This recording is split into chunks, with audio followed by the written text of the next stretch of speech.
Matapos niyang maagaw ang unang pwesto sa International Jiu-Jitsu Championship, nakuha ni Go Xianghuan ang titulong World Champion of Jiu-Jitsu. Pero sa kabila ng karangalang iyon, hindi siya masyadong proud sa panalo niya, lalo na't natalo siya ng kalaban niya sa totoong lakas. Ang dahilan lang kung bakit siya nanalo ay dahil kinaya niyang tiisin ang hampas ng kalaban sa loob ng huling 10 segundo, imbes na lumaban pabalik. Bukod sa pagkahilig niya sa martial arts, nagtatrabaho rin siya bilang construction worker, nag-ooperate ng excavator at iba pang mabibigat na makina. Hindi man ito ang trabahong may pinakamalaking kita, sapat naman ito para buhayin ang kanyang asawa, anak, at ang sarili niya. Utang niya ang trabahong ito sa bayaw niyang may koneksyon sa kumpanya at tumulong sa kanyang makapasok. Kuntento si Xianghuan sa takbo ng buhay niya. Araw-araw siyang napapangiti ng anak niyang si Mina, at napakabait ng asawa niya. Para sa kanya, sobrang perpekto ng buhay niya, tila bang isang panaginip lang. Gaya ng dati, natulog silang mag-asawa sa kanilang apartment. Ngunit kinabukasan, biglang nagbago ang lahat. Nagising si Xianghuan sa gitna ng isang zombie apocalypse. Nilabanan niya agad ang mga halimaw na bigla na lang sumulpot. Matapos niyang mapatay ang 2 zombies, agad niyang niyakap ang anak niyang si Mina. Ang nakakapagtaka, nasa loob sila ngayon ng isang department store, kahit na natulog silang magkasama ng asawa niya sa kanilang unit. Wala siyang maalala kung paano siya napunta roon, pero wala siyang oras para mag-isip. Napapalibutan na siya ng mga zombie na gutom sa laman. Mabilis siyang tumakbo palabas ng gusali, habol ng mga zombie. Sa wakas, narating niya ang pinto ng exit. Binuksan niya ito, lumabas silang mag-ama, at agad niyang isinarat nilak ang pinto. Hinila pa niya ang isang malaking sofa para harangan ito. Habang sinusubukang pakalmayin ang sarili, napansin nilang may isang sundalo sa loob ng gusali, nakaupo at may dalang malaking baril. Habang nagpapakilala sila, ipinaliwanag ni Xianghuan ang kalagayan niya. Wala siyang maalala tungkol sa nangyaring zombie outbreak. Ipinaliwanag naman ng sundalo na halos 80% ng sangkatauhan ay naging mga halimaw na kumakain ng tao. Nakiusap siya sa sundalo kung maaari siyang makigamit ng komunikasyon para lang malaman kung ligtas ang kanyang asawa. Ngunit hindi sapat ang simpleng cellphone para makakontak, kailangan ng satellite communication. Kaya, kailangan nilang umakyat sa rooftop kung saan matatagpuan ang gamit. Pagdating sa rooftop, idinikit ni Xianghuan ang tainga sa pinto para makiramdam kung may mga zombie sa kabila. Dahil sa paylay na binti ng sundalo, hindi ito makakilos ng maayos at sinabing siya na lang ang magbabantay sa hagdan. Napansin ni Mina na may kakaiba sa sundalo. Para sa bata, hindi ito mapagkakatiwalaan. Pero inutusan siya ng ama na magtago sa likod nito. Dahan-daang binuksan ni Xianghuan ang pinto at sumilip. Laking gulat niya nang makita niyang may buong grupo ng mga zombie sa rooftop. Agad niyang isinara ito at iniulat sa sundalo. Ngunit sa hindi inaasahan, biglang binaril siya ng sundalo sa tiyan. Tumawa pa ito habang pinapatay ang isang inosenteng sibilyan. Nilundagan siya ni Xianghuan gamit ang isang jiu-jitsu move at agad na napabagsak ang traidor. Ngunit dahil may hawak na baril ang sundalo, muli siyang binaril, ngayon naman sa binti. Dahil dito, nawalan siya ng kontrol at nakalayo ang kalaban. Sunod-sunod ang mga putok. Sa huli, bagsak si Xianghuan, nasugatan ng maraming beses ng isang traidor. Pagbagsak niya, sinunggaban ng sundalo si Mina. At isinara ang pinto, iniwang mag-isa si Xianghuan sa piling ng mga zombie. Mula sa kabilang bahagi ng pinto, inamin ng sundalo ang rason sa pagtataksil, immune daw ang mga bata sa virus, at dahil dito, binibente sila sa black market sa napakataas na presyo. Matinding sakit ang dulot ng mga salitang iyon habang unti-unting papalapit ang mga zombie kay Xianghuan. Ang kanyang pagkamatay ay hindi simpleng trahedya, ito'y planado at walang awang pagpaslang. Sinugod siya ng mga zombie. Ngunit sa kabila ng lahat, isang kababalaghan ang nangyari. Bigla siyang bumangon mula sa tambak ng mga bangkay. Tinulak niya palayo ang mga halimaw gamit lang ang isang iglap ng lakas. Mula roon, nilaslas niya ang mga zombie gamit lamang ang isang hampas ng kanyang kamay. Naglakad siya papunta sa gilid ng bubong, at doon, nakita niya ang masama sa traidor na dumukot sa kanyang anak. Sa kanyang mga mata, lumitaw ang kakaibang liwanag, isang pulang mata na tila ba nagpapahiwatig ng isang nilalang na hindi na tao. Nang mamataan niya si Mina, nawalan siya ng pakialam sa takot, sakit, at limitasyon bilang tao. Tulad ng isang amang handang isugaw ang lahat para sa anak, tumalon siya mula sa taas, palusab sa laban na walang atrasan. Nalilito ang mga sundalo sa ibaba, hindi nila maintindihan kung ang nahuhulog na nilalang ay mga infected ba o hindi. Nagulat sila dahil bihira at kakaiba para sa isang infected na subukang patayin ang sarili. Hindi nila alam, si Xianghuan pala iyon, desperadong sinusubukang iligtas ang kanyang anak. Ipinagdiinan ni Xianghuan ang kanyang mga braso sa mga pader upang mapabagal ang bagsak gamit ang kanyang hindi pangkaraniwang lakas. Kahit ginawa na niya ang lahat ng makakaya, malakas pa rin ang pagbagsak niya, na nagdulot ng malakas na tunog. Ilang sandali pa, nagulat ang lahat nang makita nila kung sino iyon, ang pangunahing bida, tumatakbo sa matinding bilis habang isinisigaw ang pangalan ng kanyang anak. Nang marinig ito ng isang sundalong tarantado, agad niyang napagtanto ang malaking pagkakamaling nagawa niya. Patuloy na sumugod si Xianghuan. Samantala, tinangkang barilin ng sundalo ang paparating na infected, ngunit hindi niya ito tinatamaan. Maging ang kanyang kasamang sundalo ay nainsulto sa pangit niyang pagbaril at sinabing hindi na siya dapat sumubok. Ibang sundalo ang inatasan para barilin si Xianghuan.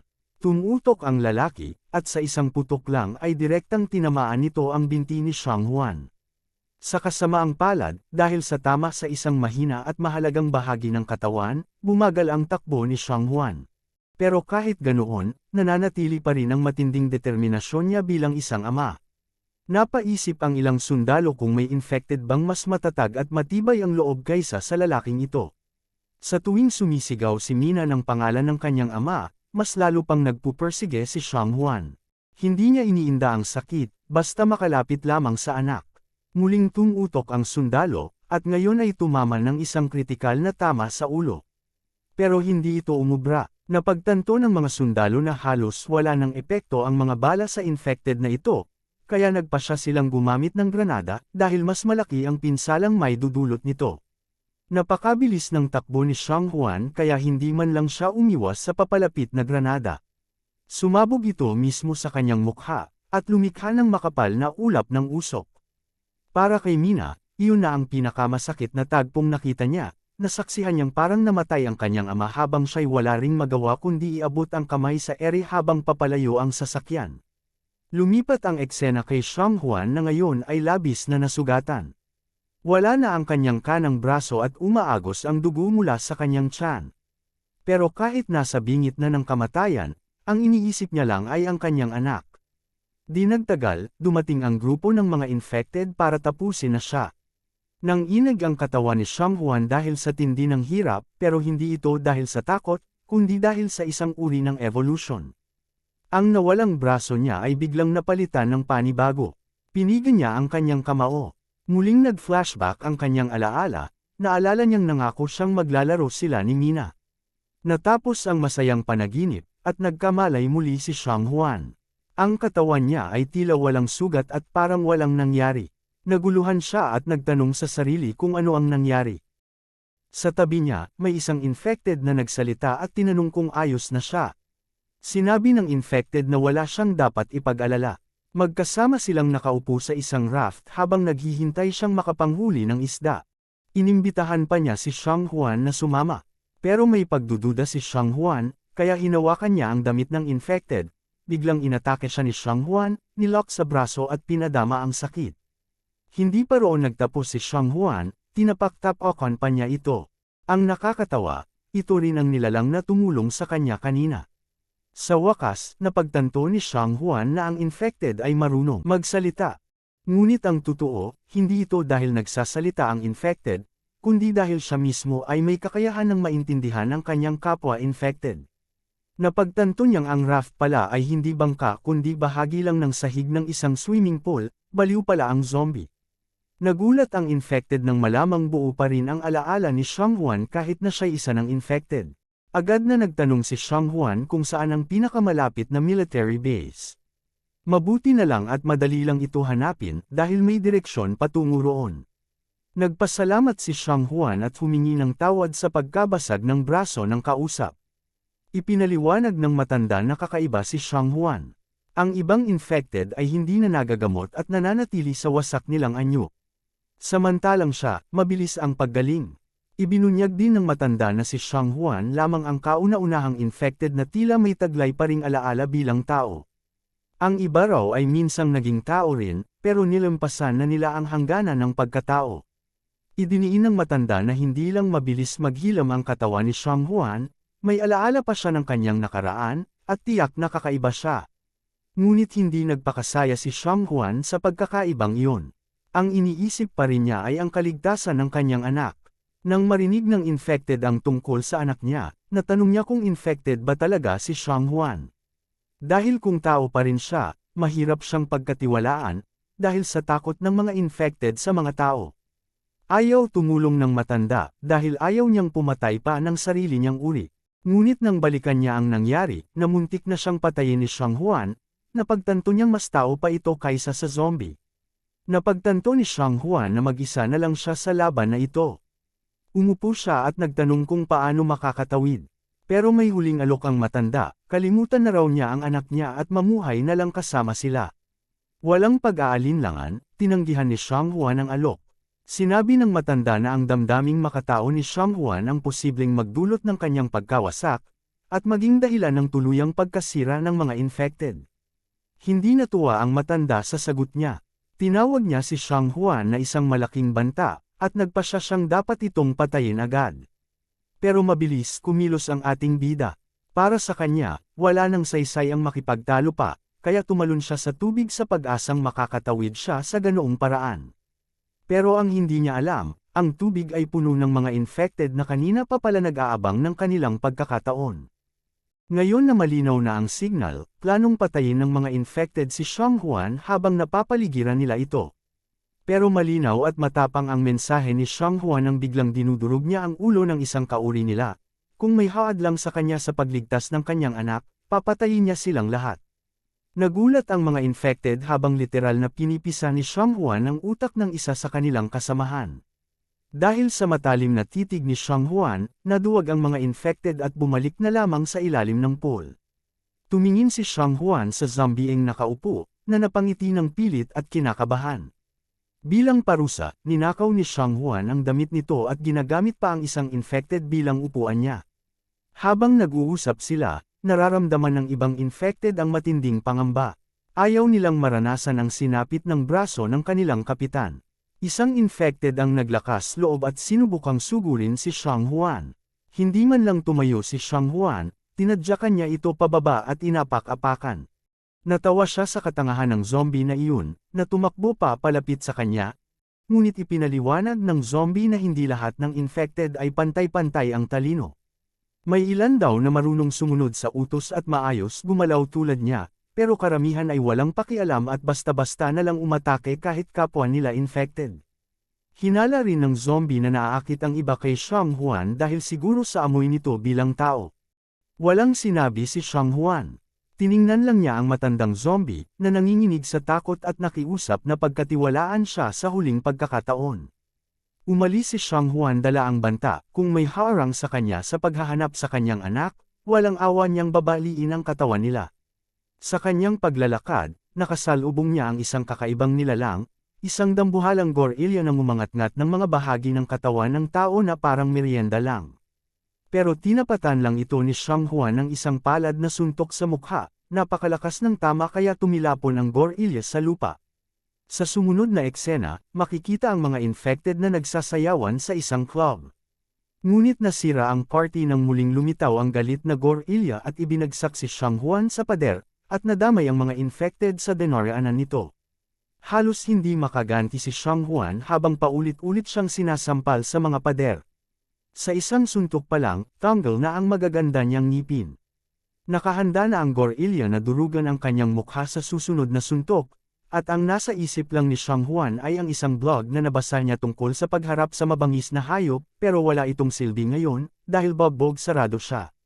Maya-maya ay naalala niya ang sinabi ng matanda na zombie, na taglay niya ang isang maladyos na kakayahan sa paghilom, na wala sa iba. Binagsak ng gorilla ang buong katawan ni Xiang Huan sa lupa, pero iyon ang posisyong inaabangan niya. Alam niyang hindi kagaya niya ang ibang infected, mahina sila at hindi na gumagaling ang parte ng katawan, hindi tulad niya. Tumutok siya sa braso ng nilalang, at nang masiguro niya ang tamang pagkakataon, ibinuhos niya ang natitirang lakas para sa isang matinding galaw, hindi lang niya nabali ang braso ng gorilla, pinutol niya ito mismong sa buto. Lumipad ang braso sa ere. Nagulat ang gorilla, hindi nito maunawaan kung ano ang nangyari. Nakatitig si Shang Huan sa halimaw, handang muli itong saktan. Pero sa isang iglap, napatingin siya sa gilid, dalawang munting unggoy ang papalapit, umiiyak, at sinusubukang protektahan ang gorilla. Yamakap ang mga ito dito. Tumama ito sa damdamin ni Shang Huan. Naalala niya kung bakit siya lumalaban, para sa kanyang pamilya. Sa halip na tapusin ang buhay ng halimaw, pinili niyang tumakbo palayo. Sa sumunod na tagpo, dumating na siya sa military base upang hanapin roon ang kanyang anak. May dalawang gwardya sa labas, kaya alam niyang mas mainam na umakyat ng hindi napapansin. Ibinato niya ang isang infected sa tuktok ng barbed wire, at ginamit ang katawan nito bilang pantawid. Napalingon ang sundalo sa ingay, at habang abala siya sa pagtukoy ng pinagmulan nito, sinunggaban ni Shang Huan ang isa sa likod at inilagay sa chokehold. Nagbanta siyang papatayin ng sundalo kung hindi nito ibubunyag ang impormasyon tungkol sa kanyang anak. Ipinaalala niya sa sundalo na hindi siya aabutin ng baril nito, pero pinaputok pa rin ito, isang malaking problema dahil maaring marinig ng ibang sundalo. Binitiwan ni Shang Huan ang sundalo at naghintay ng sagot. Ang laman lang ng isip ng ama ay ang mahal na imahe ng kanyang anak at asawa. Dahil sa putok, dumating ang mga sundalo at agad nilang kinuyog si Shang Huan. Ngunit hindi nila alam, sa mga sandaling iyon, nagngangalit na ang dugo ni Shang Huan sa matinding galit. Itinuon niya ang galit sa sundalong kumuha ng kanyang anak. Nang inag sa takot ang mga sundalo. Sa isang iglap, hinablot ni Shang Huan ang sundalo at ibinagsak ang mukha nito sa sahig. Pinisil niya ang leeg nito ng sobrang higpit, parang sasabog na ang mga mata nito. Ipinag-utos ni Shang Huan na agad palayain ang kanyang anak. Habang sinasabi niya ito, biglang sumulpot ang isa sa mga sundalo at tinutukan siya ng baril. Nagtatakang bakit siya basta-basta na lang sumugod sa lugar na iyon para hanapin ang kanyang anak. Maayos na tumayo si Shang Huan at ipinaliwanag na ang sundalong binagsak niya ang siyang dumukot sa kanyang anak at dinala ito roon, kaya narito siya upang kunin muli ang nawala sa kanya. Napansin ng sundalo ang kakaibang itsura ng kanyang kanang mata, kaya tinanong niya kung tao pa ba talaga si Shang Huan. Ngunit hindi na ito mahalaga para kay Shang Huan. Ang importante sa kanya ay makuha ang kanyang anak. Muling nagpakita ng duda ang sundalo at hindi agad naniwala sa mga sinasabi ni Shang Huan. Habang nag-uumpisa ng uminit ang ulo ni Shang Huan, naalala niya ang nakakakilabot na huling sinabi ng sundalong nagbanta na ibebenta ang kanyang anak kapalit ng pera. Para sa kapitan, wala pa ring malinaw sa nangyayari kaya nakatayo siyang gulat. Ang kasuklam-suklam na sundalo ay nanginginig sa takot habang pinapaalala sa kapitan na ang taong ito ang umatake at sumalakay sa kanilang base. Agad siyang sumugod para kunin ang kanyang baril at subukang mamaril, pero bigo siya, hindi pumutok ang kanyang baril. Kinuha ng commander ang baril mula sa kanya, labis na nadismaya dahil kahit sergeant siya, wala man lang siyang kontrol sa sariling sandata. Para sa commander, malaking kahangalan na magpaputok siya ng baril sa lugar kung saan puro kakampi niya ang naroon. Samantala, isang private na sundalo na nagngangalang Suman ang mabilis na nagbigay ng ulat sa commander. Kumpirmado raw nilang nakita ang sergeant na iyon na may dalang batang babae kanina. Kinumpirma ito agad ni Shang Huan habang umiiyak at nakiusap na makita ang kanyang anak, halos madaig na ng emosyon. Pinakalma siya ng sundalo at ipinaliwanag na nagsinungaling pala ang sergeant, sinabi nitong ibabalik ang bata sa pamilya nito. Sa narinig, napasigaw si Shang Huan sa pagtanggi, sinabi niya na siya ang tunay na ama ng bata.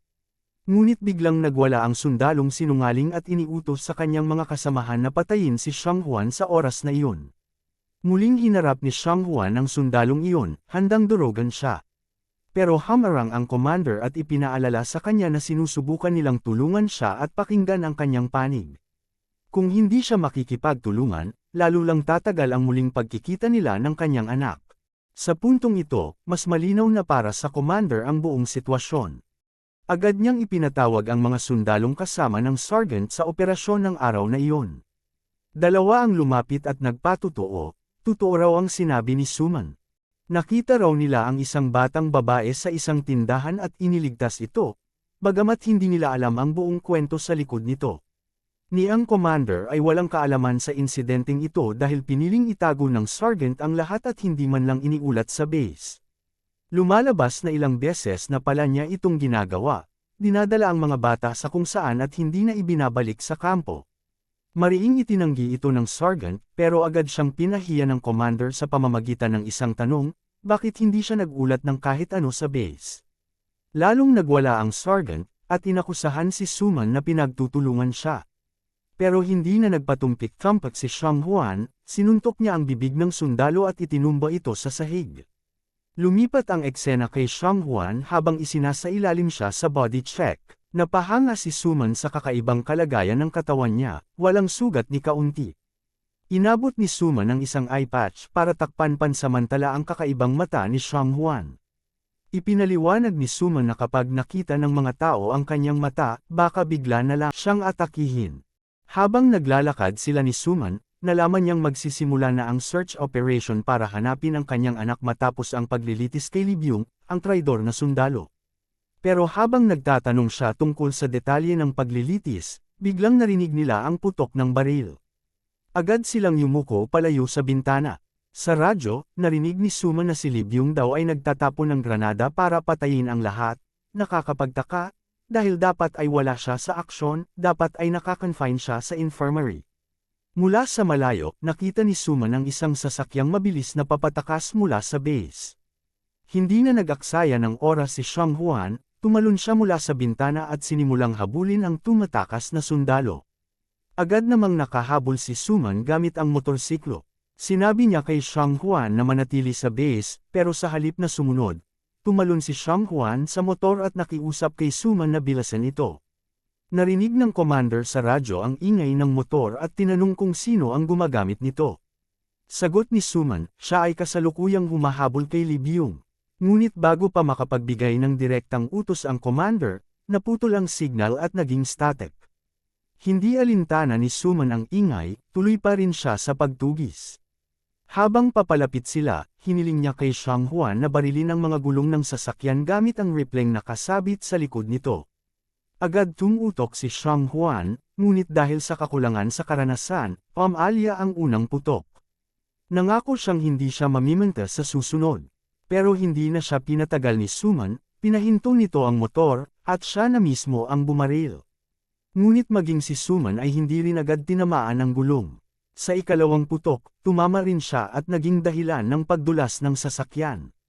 Muling sumakay sa motor sina Suman at Xiang Huan para ipagpatuloy ang habulan. Pero bago pa sila makalapit, naroon na agad si Li Byung, may hawak na granada. Sa isang iglap, tinapon ni Li Byung ang granada sa ere.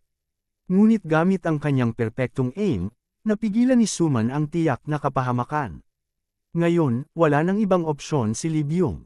Sumugod si Xiang Huan para sa isang finishing blow, ngunit bigla siyang sinalpok ng isang van. Bumaba mula sa van ang mga bandido, sila pala ang mga sangkot sa iskandalo tungkol sa mga bata. Napagtanto ni Suman na masyadong marami ang mga kalaban, hindi nila kakayaning harapin ng sila lang dalawa. Nahaharap sa katotohanan si Suman, wala nang darating na backup, at malamang ay malala ang tinamong pinsala ni Xiang Huan sa pagkakasalpok. Ang pinakamagandang gawin niya ay barilin ang mga gulong ng van at humanap ng lugar na mapagtataguan. Ngunit may isang bagay siyang nakalimutan, ang mga zombie. Dahil sa dami ng ingay na nalikha, isang malaking grupo ng mga infected ang bigla na lang lumitaw sa kanyang harapan. Nagkaroon ng mabilis na flashback kung saan binibigyan ng briefing ang mga sundalo tungkol sa mga kahinaan ng mga infected. Ang pagharap sa mga alon ng zombie ay hindi biro, kaya't kinakailangan nilang maging matalino sa pag-atake sa utak. Kapag tinamaan ito, titigil sa paggalaw ang infected, at kung masisira pa ang mga ugat sa cervical spine, tuluyan na itong mamamatay. Gayunpaman, ang tanging paraan upang makatakas mula sa sitwasyong ito, ay ang pagsabog ng granada, isang uri ng suicide attempt. Habang hawak ang granada, nanginginig si Suman. Gusto niyang tsempuhan ang pagsabog sa sandaling napapalibutan na siya ng mga zombie. Umaasang si Xiang Huan na ang bahala sa natitirang problema. Ngunit laking gulat niya nang biglang nagmistulang mga ballerina ang mga infected, umiindak na parang nasa sayaw. Nanlaki ang mga mata ni Suman, hindi siya makapaniwala sa nakikita. Imbes na atakihin siya, sumasayaw ang mga zombie. Mas lalo pa siyang natulala ng mapansing may mga ekspresyon ng mga nilalang na ito. Para bang may desperasyon silang pasayahin ng isang nilalang. Hindi ito isang ritual. Sa halip, ito'y nagmumula sa matinding takot na mabali ang kanilang mga buto. Mas gusto nilang manatiling buo ang kanilang katawan kaysa lapain o masira. Sa malayo, natanong ni Suman ang kapitan ng mga infected. Dumating ito para kay Xiong Huan, na ngayon ay unti-unting bumabangon, mas galit pa kaysa dati. Nang makita ng kapitan ang kanyang malahalimaw na titig, yumuko ito bilang pagbibigay galang sa kanilang nakatataas. Sa kabilang banda, litong-lito si Suman, hindi alam kung bakit bigla na lang umatras ang mga infected. Kinuha ni Xiong Huan ang kanyang eye patch at nagtanong kung nasaan sila. Naisip ng sundalo kung nawalan ba ito ng alaala, kaya't ikinwento niya ang mga nangyari. Ngunit sa sandaling iyon, tila binagsakan ng sakit ang utak ni Xiong Huan. Bumalik lahat ng alaala niya, ang pagtugis kay Suman at kung gaano na sila kalapit na mahuli ito noon. Habang si Suman ay lumilingon sa paligid, may natano siyang figure. Ngunit hindi ito infected, kundi isang babae at ang tila anak nitong batang babae, nagmamakaawang iligtas sila. Makalipas ang kaunting sandali, nalaman ni Xiong Huan mula sa babae na sinalakay sila ng mga infected. Nagsusumamo silang madala sa ligtas na silungan. Ngunit hindi basta makakatulong si Xiong Huan dahil sa sarili niyang misyon. Sa huli, pinili niyang unahin ang kanilang kaligtasan kaysa sa sarili, at iniutos kay Suman na dalhin ang mag-ina sa silungan habang siya naman ay magpapatuloy mag-isa sa paghahanap sa kanyang anak. Kaya hiniling ni Xiong Huan na malaman ang lahat ng detalye tungkol sa van na nakita niya para masundan niya ito. Binanggit ni Suman ang mga panganib ng paglalakbay mag-isa. Ngunit biglang nagsalita ang babae, tinanong niya kung ang mga lalaking iyon rin ba ang dumukot sa anak ni Xiong Huan. Nang kinumpirma ni Xiong Huan, natigilan ang babae at ibinunyag na ang kanyang sariling anak ay dinukot rin ng parehong mga tao. Dahil dito, humingi ng karagdagang impormasyon si Xiong Huan. Binanggit ng babae na posibleng nasa shelter ang anak ni Xiong Huan, dahil ilang mga bata ang dinala roon kamakailan. Nagtanong si Xiong Huan tungkol sa anak niya, binanggit niya ang naka-pigtails nitong buhok at ang pink na sweatshirt nito bilang palatandaan. Nakalulungkot, wala raw alam ang babae dahil kadalasang nagpapalitan ng damit ang mga bata sa shelter. Pinayuhan siya ng babae na mas makabubuting silipin muna ang shelter bago siya magpatuloy. Tinanggap ni Xiong Huan ang mungkahi, ngunit pinaalala ni Suman na mapanganib magtiwala sa isang estranghero. Sa kabila nito, ang salitang panganib ay wala ng halaga sa kanya kung ang kapalit ay ang kaligtasan ng kanyang anak. At sa gayon, nagtungo ang grupo patungo sa shelter, kasama ang babae na nagpakilala sa kanila. May proseso pa rin ng pagpasok tulad ng dati, pagbubusisi ng katawan para sa anumang kagat o marka, kabilang na ang paghubad. Nais ng tag-inspeksyon na alisin ang eye patch ni Xiong Huan, ngunit pinigilan niya ito. Para kay Xiong Huan, sumunod na sila sa lahat ng patakaran, at wala na dapat dahilan upang pagdudahan sila. Ngunit para kay Suman, problema ito. Kapag nakita ang mata ni Xiong Huan, tiyak na lalong lalaki ang hinala. Ipinunto ni Xiong Huan na na-strip check na siya, kaya't dapat wala ng issue. Naglabas ng baril ang tag-inspeksyon at tinutok ito kay Suman, pilit na pinapabuksan ang eye patch. Ngunit hindi alam ng tag-inspeksyon na kaharap niya ang dalawang kabataang sanay sa laban, at isa pa sa kanila ay isang jiu-jitsu master. Mabilis na pinabagsak ni Xiong Huan ang tag-inspeksyon. Ipinaliwanag ni Xiong Huan na nag-react lang siya dahil tinutukan siya ng baril. Lumabas ang iba pang mga tauhan ng shelter upang hulihin sila. Ang matandang lalaki ay naghayag na walang magiging gulo kung tatanggalin lang ni Xiong Huan ang kanyang eye patch. Ngunit banta ng kanyang mga tao, kapag tumanggi siya, babarilan nila siya sa lugar mismo. Naiintindihan ni Xiong Huan na kaya niyang gamitin ang kanyang makalangit na kakayahang maghilom para supilan ang mga matatanda. Pero ang problema, kapag ginawa niya yun, malalantad siya bilang isang infected. Kaya't naghintay siya, kinakabahan, umaasang may milagro. Sa wakas, dumating ang babaeng nagdala sa kanila roon. Ipinaalala niya sa mga matatanda na iniligtas siya ng lalaking ito. Ngunit matigas ang kapitan ng mga matanda, ayaw pumayag hanggat hindi nito ibinubukas ang takip sa mga mata. Sa huli, nagpasya si Xiong Huan na sumunod. Inalis niya ang blindfold, ngunit hindi pa rin niya iminulat ang kanyang mga mata, idinahilan na nawalan siya ng paningin dahil sa isang aksidente. Kaya't matindi ang naging pagdepensa niya rito mula pa kanina. Nadismaya ang investigador, dahil sanay na iwasan ang lahat ng kaguluhan kung sinabi lang ni Xiong Huan ang totoo mula pa sa simula. Ang gusto lang naman ni Xiong Huan ay makita ang kanyang anak. Ngunit sinagot siya ng investigador na natutulog ang mga bata at hindi dapat gambling. Humingi ng paumanhin ang babae para sa kanya. Ayon sa mga tagubilin, maghihintay muna siya hanggang umaga upang matingnan ang shelter. Sa susunod na eksena, magkasama na sa isang kwarto sina Suman at Xionghuan. Iminungkahi ng sundalo na magpalitan sila ng pagbabantay kada 2 oras, dahil hindi raw mainam na magtiwala agad sa mga estranghero. Sumang-ayon si Xionghuan at sinabi sa sundalo na matulog muna ito. Pumayag si Suman, at nakiusap na gisingin siya makalipas ang 2 oras. Habang tahimik ang gabi, may napagtanto si Xionghuan, hindi niya kailangang matulog, ni hindi siya nakakaramdam ng antok. Malamang, may kinalaman ito sa kanyang kapangyarihan. Bago lumabas, gumuhit siya sa talukap ni Suman, para magmukhang gising pa rin ito sakaling may dumaan. Habang naglalakad sa dilim, muli niyang nakita ang batang babae mula kanina. Ibinato ng bata ang bola sa kanyang direksyon, at nag-request na ibalik ito. Nauunawaan ni Xionghuan ang nararamdaman ng bata, pero sa tingin niya, mas makabubuti kung matutulog na ito. Ngunit matigas ang ulo ng bata, alam nitong aalis na si Xionghuan kinabukasan. Dahil sa malambot na puso para sa mga bata, pumayag si Xionghuan na makipaglaro sandali. Habang naglalaro, nalaman niya ang pangalan ng bata, si Myung, na kasing edad ng kanyang anak na si Mina, 7 taong gulang.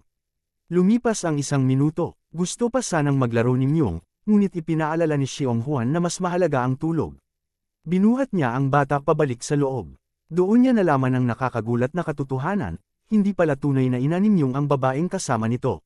Kaya't malamang ay isa si Myung sa mga batang na-rescue. Kinabukasan, oras na ng agahan. Masagana ang pagkain, at ang babaeng iyon ang namamahala sa pamamahagi. Natutunan ni Suman na nagtatanim ng sariling gulay ang mga matatanda, at namumulot rin ng mga rekado mula sa bundok. Habang kumakain sila, nagbahagi ng impormasyon ng sundalo, magkakaroon daw ng headcount, at posibleng makita na si Mina sa wakas. Napuno ng pag-asa si Xionghuan. Habang pasasalamat sana ang sasabihin niya kay Suman, isang trahedya ang biglang naganap. Bumagsak ang mukha ni Suman sa mesa, at nahulog ang mangkok sa sahig. Nabigla ang lahat. Ang mga matanda ay nakatitig kay Xionghuan, tila ba planado na ang lahat. At ang mabait na babaeng iyon. Lumabas ang kanyang tunay na kulay, isa pala siyang baliw na mas malupit pa sa lahat. Dito nagsimulang magsisi si Xionghuan sa hindi niya pagsunod sa payo ng sundalo. Ngunit huli na ang lahat. Naramdaman niyang tinatalo na siya ng lason sa pagkain. Sa huli, nawalan ng malay ang ating bida. Sa susunod na eksena, nagmulat ng mga mata si Xionghuan at nakita niya ang isang infected na kumakain ng laman ng tao. Nang makita siya ng nilalang, sumugod ito ng buong bangis, ngunit napigilan ng kadena. Buti na lang at hindi pa sila naaabot ng infected sa ngayon. Ayon sa sundalo, kahit masama ang sitwasyon nila, may pag-asa pa rin. Kung gusto raw talaga silang patayin ng mga matatanda, matagal na sana nilang ginawa. Ang tanging magagawa nila ay maghintay at obserbahan ang mga susunod na galaw. Ngunit ikinagulat ni Xionghuan ang paglitaw ng babaeng baliw mula sa anino. Sinabi nitong napapagod na siya sa mga matatandang mahihina na wala namang alam sa totoong laban. Siya pala ang totoong utak ng lahat ng kaguluhan, isang baliw na matagal nang nag-aabang ng tamang pagkakataon para patayin silang lahat. Habang sinusubukan ni Sumin na kumbonsihin ang babae na sumama sa kanila pabalik sa base, ipinahayag nito na kahit ang militar ay inuuna lang ang mga batang kayang mailigtas, habang pinapabayaan ang iba. Nilinaw pa ng babae na dati na rin nilang sinubukang makipag-ugnayan sa militar, pero mas mainam daw makipagkasundo sa kanilang grupo. Nang tanungin ni Xionghuan kung totoo bang may mga batang nailigtas, tinuwanan lang siya ng babae, natawa ito at hindi raw siya nangangalap ng bata para iligtas. Bagkus, may mas nakakatakot siyang layunin, ayon sa kanya. Base sa isang teorya, ang mga katawan ng bata ay may likas na resistensya laban sa impeksyon. Kaya't kung mapakain niya ang mga ito sa kanyang anak na babae, ang batang nakakadena at kumakain ng hilaw na karne, baka raw bumalik ito sa pagiging tao. Habang hinahangaan ng babae ang kanyang anak, sumigaw si Sumin sa galit, ngunit tinuwanan lang siya ng babae, sinasabing pareho lang silang desperado ni Xionghuan. Nakilala ni Xionghuan ang lumang bola ng football na gamit nila ni Myung. Kinabahan siya at tinanong ang babae kung ano ang nangyari sa mga batang kinuha sa shelter. Tahimik ngunit malamig ang sagot, pagkain lamang sila para sa kanyang anak. Nang tanungin ni Xionghuan kung nasaan ang kanyang anak, sinabi ng babae na hindi man lang niya alam ang pangalan nito. Tuluyang gumuho ang mundo ni Xionghuan. Galit na galit siyang sumigaw at pilit pinapalaya ang sarili, ngunit maagap ang babae at tinaga siya sa ulo gamit ang machete, may ngiting tagumpay sa kanyang mukha. Habang nagaganap ang lahat, bumalik sa alaala ni Sumin ang nakaraan, kung paanong tinulungan niya ang masamang sergeant na si Lee Byung. Gusto niya sanang iligtas ang mga bata noon, pero palagi siyang sinisigawan at pinipigilan ng sergeant. Tulad ng kanyang mga kasamahan, tumigil siya sa pag-iisip at naging sunod Sun-Yeren sa utos. Hanggang sa dumating ang araw na sinalakay ni Xionghuan ang days, naghahanap sa kanyang anak. Dito nagising ang konsensya ni Sumin at tumstigo pabor kay Xionghuan sa harap ng kanilang commander. Akala niya'y makakabawi siya, pero ngayon ay malinaw na niloko lamang sila ng babaeng iyon. Habang inaalok siya ng babae na manatili sa shelter kapalit ng katapatan, nabalot si Sumin ng matinding pagsisisi. Inalala niya kung paanong siya pa ang nagpayo kay Xionghuan na huwag basta magtiwala sa iba, pero siya rin mismo ang kumain sa bitag. Nang mapagtanto ang sarili niyang katangahan, napaiyak siya. Tinuwanan siya ng babae at tinawag pa ang mga kasamahan nito para pagtawanan siya. Habang umiiyak, paulit-ulit siyang humihingi ng tawad kay Xionghuan. Wala na sa tamang wisyo si Sumin, at habang binubugbog siya ng mga tauhan ng kulto, binanggit niya muli ang pangalan ni Xionghuan. Sa oras na iyon, isang milagro ang naganap. Ang katawan ni Xionghuan ay unti-unting nag-regenerate mula sa buto. Malamang ay pinatay nga siya matapos tamaan ng machete, pero ngayon ay muling bumangon, isang halimaw na puno ng galit. Nagpanik ang mga cultista at binaril siya ng walang tigil, ngunit wala nang saysay ang mga bala. Habang pinapanood ni Sumin ang muling pagkabuhay ni Xionghuan, naalala niya ang unang infected na pinatay niya noon mula sa malayo. Iyon pala ay si Xionghuan din. Ngayon, isa na siyang halimaw ng galit at paghihiganti. At bago hanapin ang anak niya, uubusin muna niya ang lahat ng nasa harap niya. Maraming salamat mga kazen. Please like at i-share sa mga friends mo at ayain silang mag-subscribe kung nagustuhan mo ang ating kwento ngayon. Maraming salamat po.